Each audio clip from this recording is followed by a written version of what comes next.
우리의 믿음이 자라갈수록 하나님과의 관계가 점점 더 깊어집니다. 우리의 믿음이 자라간다는 말은 사실은 다른 말로 하면 하나님과의 관계가 점점 더 깊어지고 있다는 말의 다른 표현이나 마찬가지입니다. 하나님과의 관계가 점점 깊어지면 반드시 나타나는 결과가 있습니다.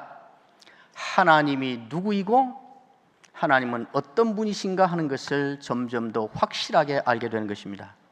하나님이 누구이고 하나님은 어떤 분이신가를 확실하게 알수록 나는 누구인가를 점점 더 분명하게 알게 됩니다. 믿음이 자라고 하나님과의 관계가 깊어지고, 그래서 하나님이 누구이고 그래서 나는 누구인가를 확실하게 알게 될수록 점점 고민에 누구나 빠지게 됩니다. 하나님이 그런 분이라고? 하나님이 그렇게 거룩한 분이라고? 거기에 비해놓고 보니까 그러면 나는 괜찮은 사람인 줄 알았는데, 열심히 봉사하고 남 못지않게 기도하고 헌금 떼먹지 않고 예배 빠지지 않고 나는 내가 괜찮은 사람이라고 생각해 왔는데 하나님이 그런 분이라고? 그럼 나는 뭐야? 나는 정말 추한 자요 더러운 자이고 죄인이구나.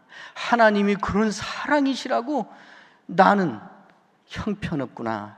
이걸 점점 확인하게 됩니다. 이 사실을 확인하는 사람은 누구나 반드시 양상은 다르지만 한 가지 고민에, 깊은 번민에 빠지게 됩니다. 나는 내가 그래도 기도를 열심히 하니까, 남 못지않게 봉사하니까, 남 못지않게 헌금 생활하니까, 그래도 예수 믿는 사람처럼 살아보려고 애를 쓰니까 복을 받아서 이렇게 아무 일 없이 잘 지내고 모든 일이 잘 되고 순탄한 줄 알았는데, 내가 이런 사람이었다고? 하나님 앞에서 보니까 형편없는 사람인데, 이래서는 안 되는 사람인데 이렇게 됐다고? 그러면 왜 나는 망하지 않은 거야? 알고 보니 나는 망해야 되고 죽어야 되고 끝났어야 되는데 왜 아무 일 없는 것처럼 이렇게 평안하고 잘 되고 이렇게 된 거야? 이 고민을, 이 번민에 빠지게 됩니다.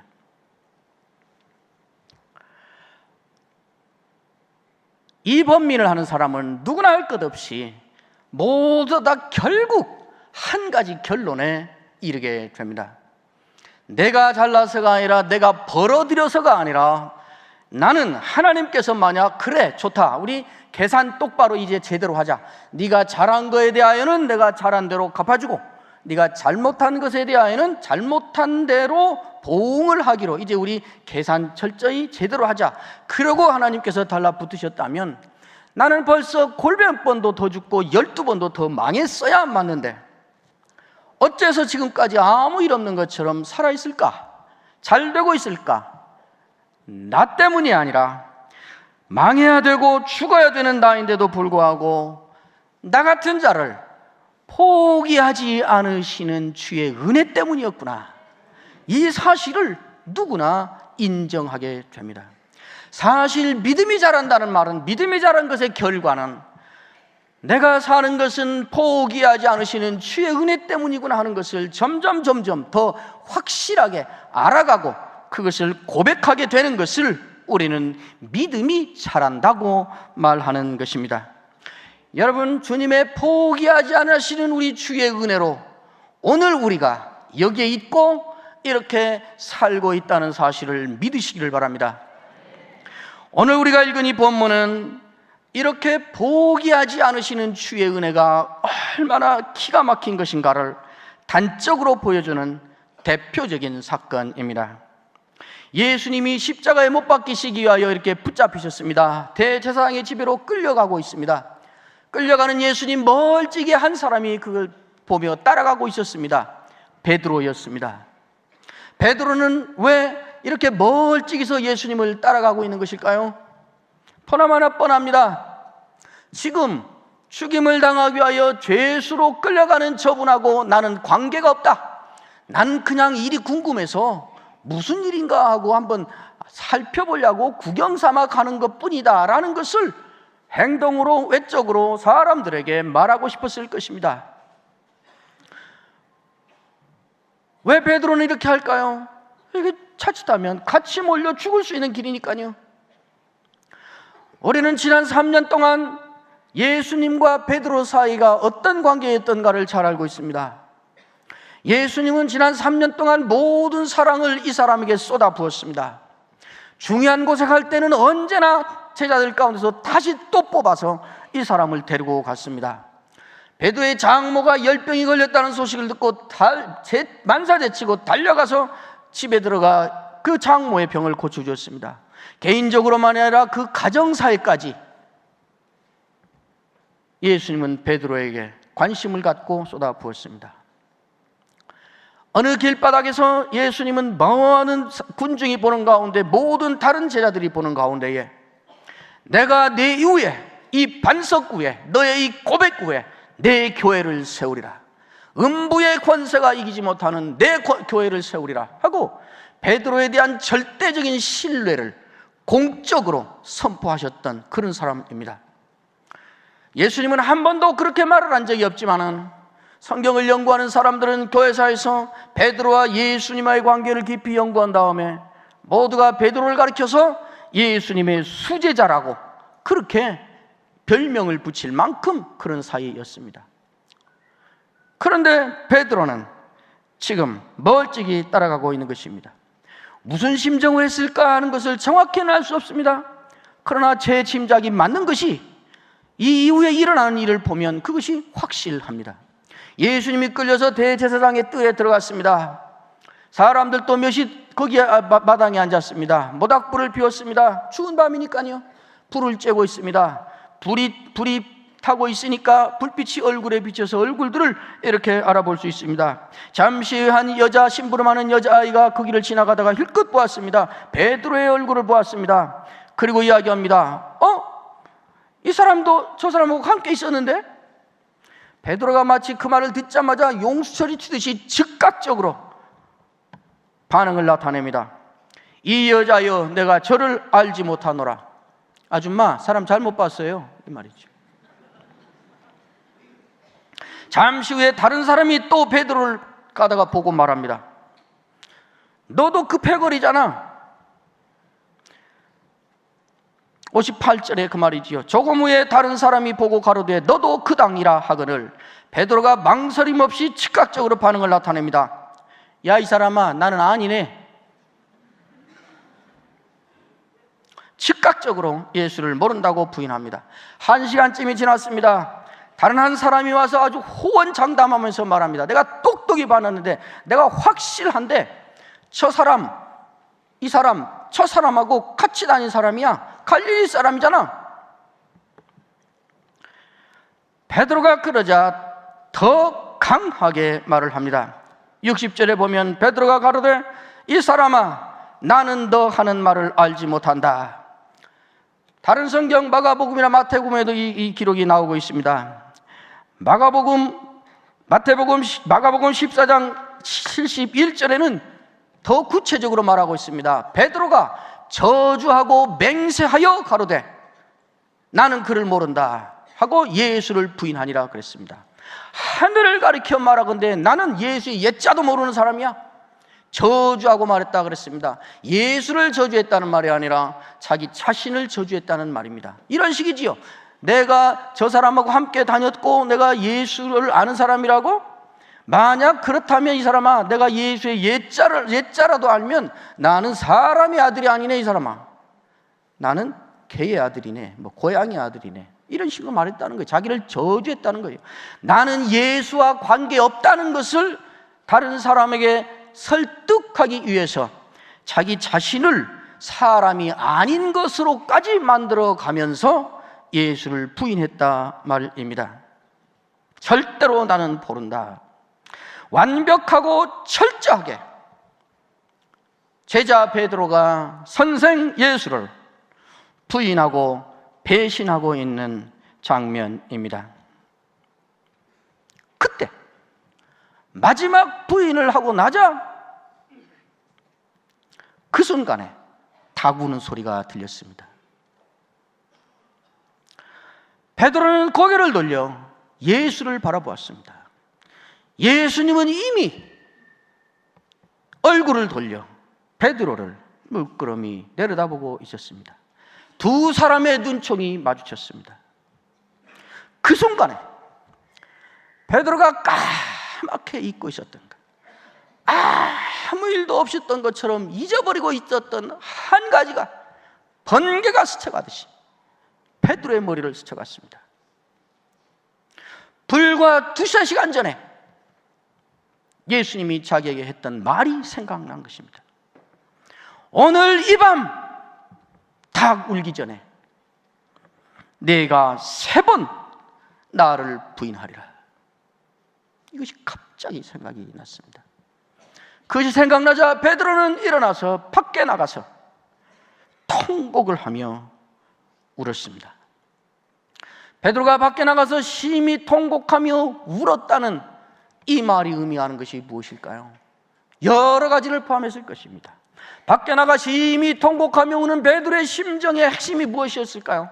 자기 후회일 수도 있고, 자기 원망일 수도 있고, 자기 미움일 수도 있고, 그냥 탄식일 수도 있고, 여러 가지가 섞였을 것입니다. 그러나 부인할 수 없는 가장 중요한 베드로의 심정은, 베드로의 행위의 의미는 베드로가 방금 저지른 예수님에 대한 이 배신 행위를, 이 타락을 회개하고 있는 것입니다. 베드로는 그렇게 밖에 나가 통곡하고 심히 울모로 회개하고 돌이켰습니다. 그래서 다시 회복된 것입니다. 베드로가 밖에 나가 심히 통곡하며 회개할 수 있었던 것은 무엇 때문일까요? 땅에서 농사짓고 바다에서 고기 잡는 사람들은 그래도 심성이 착하니까 그 착한 심성이 남아있어서 발동을 한 것일까요? 베드로가 갑자기 양심에 살아있어서 양심의 가책을 받아서 그랬을까요? 왜 베드로는 그렇게 철저하게 타락하고 배신한 그 자리에서 갑자기 일어나 통곡하고 회개하고 돌이킬 수 있었을까요? 무엇이 그걸 만들었을까요? 오늘 본문이 그 사실을 분명히 말하고 있습니다. 베드로는 왜 밖으로 나갔다고 그럽니까? 제가 말을 너무 싸납게 했죠. 그래서 지금 대답을 못 하시는 거죠. 왜 밖으로 나갔다 그래요? 생각나는 것이 있어서 나갔다 그럽니다. 무엇이 생각났다 그럽니까? 예수의 말씀이 생각났다 그럽니다. 예수의 무슨 말씀이 생각났다 그럽니까? 오늘 이 밤 닭 울기 전에 네가 3번 나를 부인하리라 하신 예수님의 말씀이 생각나서 밖으로 나갔다 그럽니다. 그러니까 베드로가 밖으로 나가서 회개하고 통곡하고 회개한 것은 베드로 자신과는 아무런 관련이 없습니다. 예수님이 그 원인인 것입니다. 예수님이 그 원인을 만든 것입니다.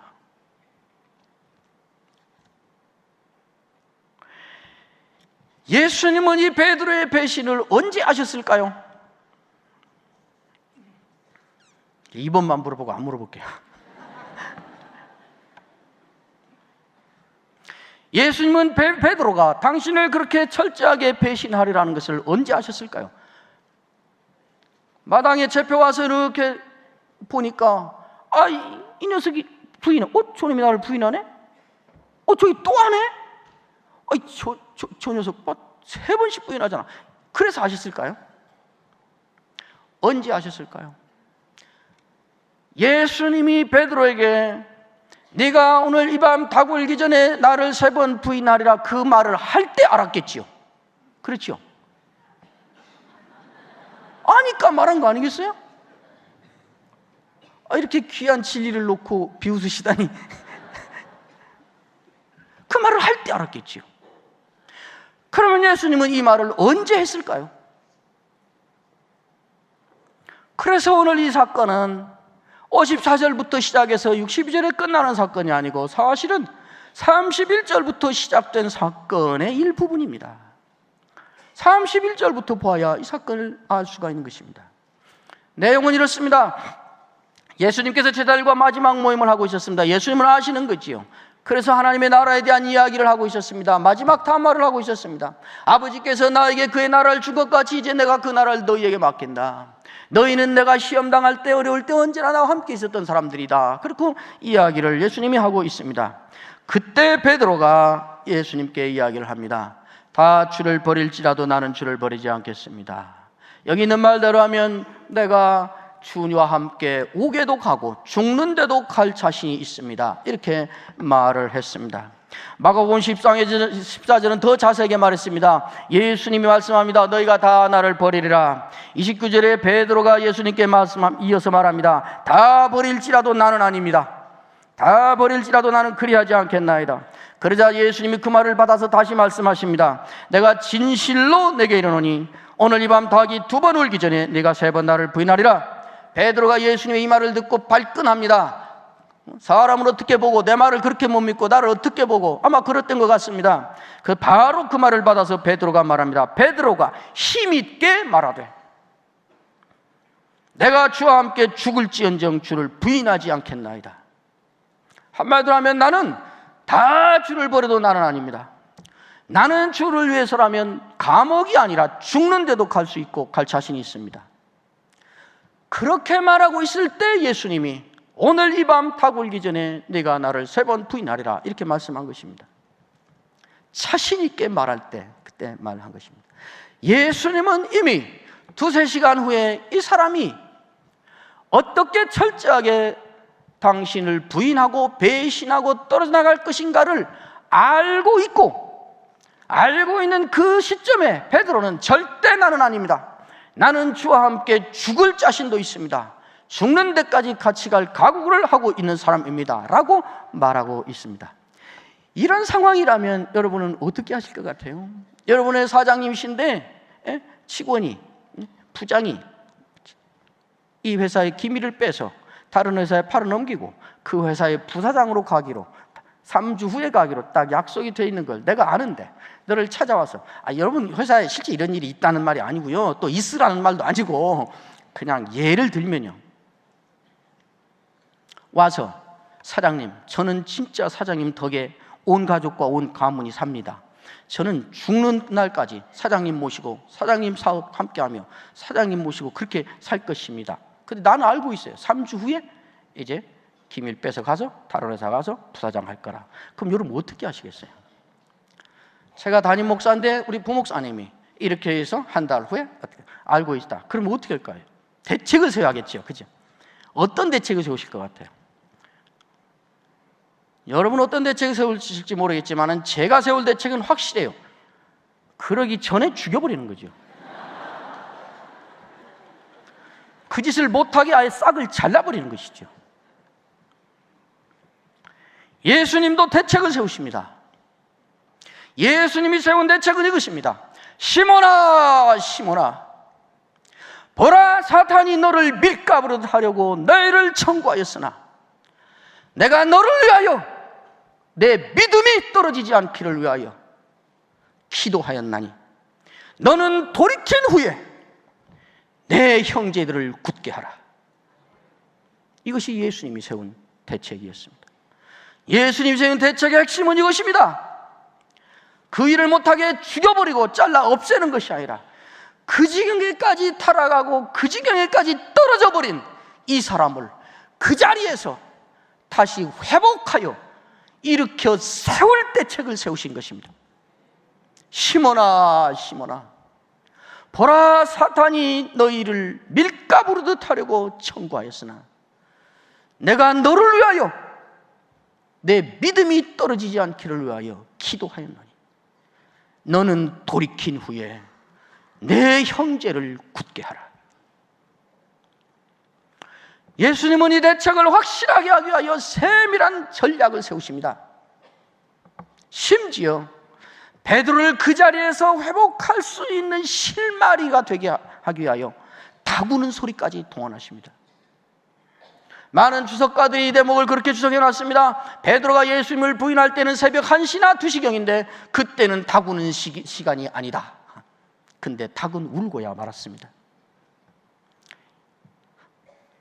요나를 받기 위하여 큰 물고기를 배 위에 대기시켰던 것처럼 베드로를 회복시키기 위하여 다구는 소리를 동원하신 것입니다. 다구는 소리를 듣고 생각나는 게 있게 하려고. 내가 너를 포기하지 않았다. 너 이렇게 될 줄 내가 이미 알고 있었다. 내가 말했지 않느냐? 그러나 나는 너를 포기하지 않고 있다. 여전히 나는 너를 붙잡고 있다. 이거 가르쳐 주려고. 다구 울기 전에 네가 오늘 이 밤에 닭이 울기 전에 3번 나를 부인하리라. 이렇게 하신 것입니다. 예수님이 대책에 세운 이 사람을 위한 믿음이 떨어지지 않고 회복을 위한 그 기도를 예수님은 언제 하셨는가? 바로 62절 끝나고 그 밑에 내려가면 예수님이 기도하는 장면이 나옵니다. 마지막으로 이 모임이 끝나고 예수님은 산으로 가셔서 제자들을 데리고 와서 거기서 기도하십니다. 기도를 하시는데 얼마나 처절하게 기도하는지 그거 보면 하나님의 천사자가 나와서 기도를 도왔다 했습니다. 얼마나 기도를 진력에서 하는지 그대로 놨다가는 죽어버릴 것 같아서 하나님의 사자가 와서 그 기도를 도와줘야만 될 만큼 그렇게 기도하고 있다고 말하는 것입니다. 그리고 바로 내려가면 그렇게 말합니다. 예수가 기도를 하는데 땀방울이 떨어지는데 땀방울이 핏방울 같았다, 그렇게 말합니다. 여러분, 조금 전에 우리가 보았습니다. 그 마당은 저 산 아래 마당입니다. 마당에서 뭐 하고 있었다고요? 모닥불을 쬐고 불 쬐고 있었다고요. 왜 그럴까요? 추우니까요. 그러니까 여기는 산입니다. 땀이 날 이유가 없습니다. 산에서 혼자 기도하고 있는데 땀방울이 떨어졌다고 하고 있습니다. 얼마나 기도에 진력하고 있는지 알 수 있지요.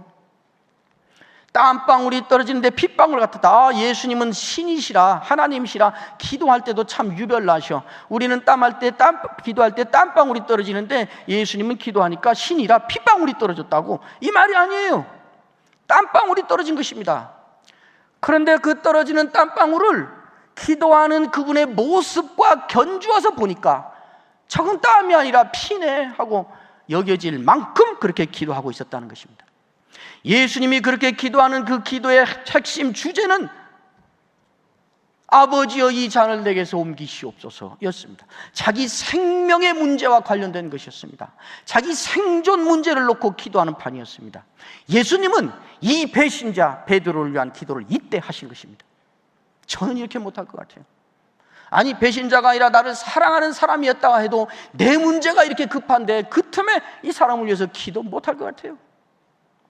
예수님은 그 상황에서 이 배신자 베드로를 위하여 기도하신 것입니다. 베드로가 밖에 나가 심히 통곡하고 회복하고 돌이킨 그 뒤에는 이 사연이 있었던 것입니다. 베드로가 다시 회복하고 돌이킨 결정적인 이유는 베드로 때문이 아니라, 베드로 자신의 어떤 무엇 때문이 아니라 그런 사람인데도 그를 포기하지 않으시는 주의 은혜 때문에 된 일이었습니다. 여러분, 포기하지 아니하시는 주님의 은혜로 살고 있다는 것을 믿으시길 바랍니다. 예수님의 이러한 포기하지 않으시는 주의 은혜는 베드로에게만 끝난 것이 아닙니다. 예수님이 붙잡히자 제자들이 다 뿔뿔이 흩어지고 도망가 버렸습니다. 예수님이 죽기 전에 분명히 말씀했습니다. 내가 죽으면 3일 만에 다시 살아난다. 내가 갈릴리로 간다. 갈릴리에서 만나자. 갈릴리로 모여라. 그러나 갈릴리로 간 놈 한 새끼도 없었습니다. 예수님이 부활하시겠다고 약속하신 그 부활의 날 새벽에 예수님의 말씀을 가장 잘 알아들었다던, 예수님을 가장 순수하게 사랑했다던 여자들이 그 무덤을 찾아갔습니다. 뭘 들고 갔지요? 만세 만세 반만세 부활하신 주님을 환영합니다, 이거였나요? 향품을 들고 갔습니다. 향품은 누구에게 필요한 것이지요? 시체에게 필요한 것입니다. 아무도 예수님이 부활할 것을 기대도 하지 않았다는 얘기입니다. 내가 살았다는 것을 전하라. 갈릴리에서 만나자고 전하라. 내가 죽기 전에 했던 말을 기억하라고 전해라. 예수님의 부활이 제자들에게 속속 전해집니다. 복음서 그 장면을 가서 보십시오. 공통되게 계속 반복해서 나오는 말은 한 단어입니다. 저들이 믿지 아니하니라. 저들이 믿지 아니하니라. 그러면 그의 영이라 하더라. 아무도 믿지 않습니다. 예수님이 부활하시고 이 땅에 계셨던 40일 동안은 정신없이 시간과 공간을 초월하여 이곳에 불쑥 저곳에 불쑥 나타나십니다. 그러나 한 번도 군중 앞에 나타나서 기적을 베푼 적이 없습니다. 한 번도 군중을 모아놓고 교훈을 하거나 가르친 적이 없습니다. 제자들만 찾아다니십니다. 예수님이 승천하시는 날 첫 장면을 사도행전은 그 첫 장면으로 제시합니다. 어떻게 시작하지요? 사도들과 함께 모이사 그랬습니다. 다 찾아다니면서 그들을 회복시켜서 오합지졸이돼서 흩어져 버렸던 이 제자들을 다 한 곳에 딱 모아놓았습니다. 포기하지 않으시는 주의 은혜의 결과였습니다. 그리고 예수님은 승천하셨습니다. 예수님은 제자들에게만 그렇게 한 것이 아닙니다. 지금 우리를 향하여도 포기하지 않으시는 은혜로 지금 간구하고 있습니다. 예수님은 지금도 우리를 포기하지 않으시고 붙잡고 계십니다. 로마서 8장 34절이 이렇게 말합니다. 누가 정죄하리요? 죽으실 뿐만 아니라 다시 살아나신 이는 그리스도시니 그는 하나님 우편에 계신 자요. 그 다음 뭐죠? 우리를 위하여 간구하시는 자시니라. 누가 정죄하리요? 배신했습니다. 실패했습니다. 배반했습니다. 타락했습니다. 도망갔습니다. 곁길로 갔습니다. 부인했습니다. 그러나 누가 정죄하리요? 죽으실 뿐만 아니라 다시 살아나시는 그리스도 예수시니 그는 하나님 우편에 계신 자요 우리를 위하여 간구하시는 자시니라. 겟세마네 동산에서 배신자 베드로를 위하여 자기 생명 문제를 제껴놓고 그의 회복을 위하여 간구하셨던 그 주님이 지금은 우리의 회복을 위하여 그 일을 하고 있는 것입니다.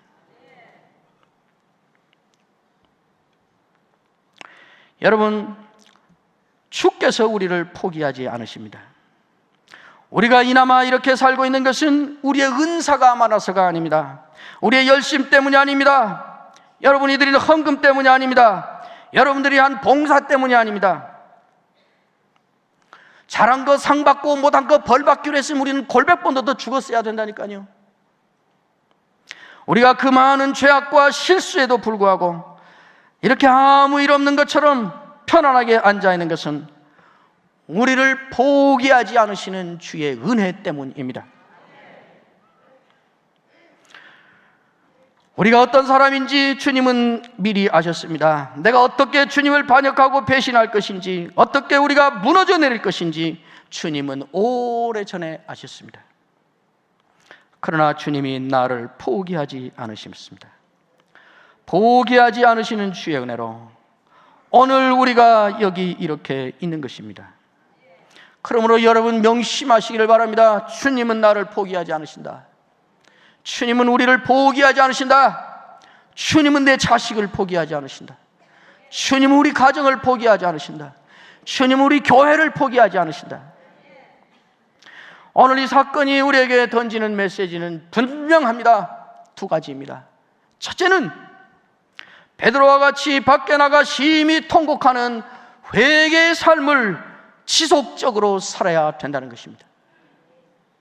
베드로를 어떻게 생각하십니까? 베드로 나쁜 자식, 이중인격자, 가증한 자, 잠깐 후에 부인할 것이면서도 속에는 그거 있으면 겉으로는 아닌 것처럼 충성맹세를 하는 이런 인간이 되지 맙시다. 그랬을까요? 베드로가 예수님 앞에서 그렇게 자신 있게 말할 때는 베드로는 정말 그러고 싶었습니다. 그럴 수 있다고 생각했습니다. 그러나 예수님을 따라가는 것이 내 생명의 위협이 되는 결정적인 원인이 되는 그 현장이 떡 떨어지니까 자기도 모르게 그렇게 돼버린 것입니다. 여러분, 새해 맞으면서 내가 금년 어떤 일에서 예배 안 빠질 거야 결심했는데 3월 돼서부터 빠지고 5월 되니까 다 빠지고, 새해 맞으면서 결심할 때 여러분 이중인격자였습니까? 새해 맞으면서 그 각오할 때 여러분 가증한 자였습니까? 그렇게 하고 싶었잖아요. 진심이었잖아요.